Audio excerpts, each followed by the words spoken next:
Now, just because of this, with the growth of the people and the population, the biggest problem that is arising is inequality.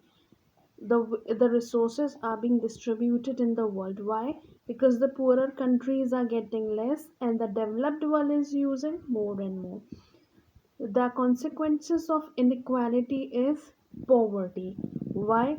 Because the people, they are not getting enough resources for their needs, and problems are arising from pollution, damage to the environment, because more number of cities, more people, more pollution, more use of vehicles. There is a chart graph given over here.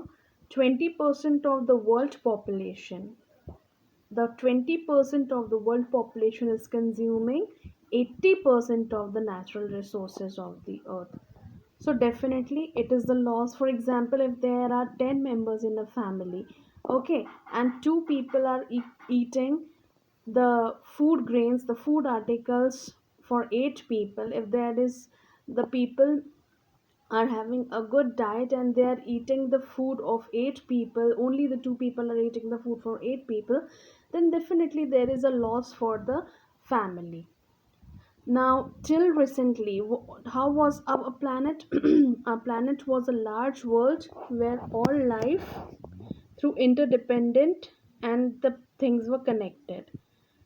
The things were concerned in its own habitat without overlapping or intruding into each other's spheres. The earth is the planet where life exists. Why? Because earth is the place where all the basic necessities for the survival of a human being is available. Proper heat, sunlight, fresh air, greenery, water, oxygen, and all the other gases that are required for the humans to exist. That is why earth is providing everything to us. But now the earth is not able to regenerate and recycle the resources fast enough. Why? Because the humanity today, the human beings are using equivalent 1.5 planets to provide the resources that we use and to absorb upper waste. That means now the earth is taking 1 year and 6 months to regenerate. What amount? The amount that is being used by us in 1 year. Now, once Mahatma Gandhi ji said that the earth is enough for our needs, not for our greeds. Obviously, the earth is giving us all the things that we require as per our requirement and as per our needs.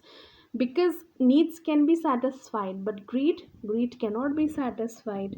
And that is why the earth has not sufficient things to satisfy our greed, because a greedy person and the greedy people, they crave for more and more, and that is why greed cannot be satisfied. And as consequences, as a result, the people will keep on utilizing the resources and everything. So that is why we must develop our human talents and ability to adapt and innovate to live within the resources of the earth, not to exploit them.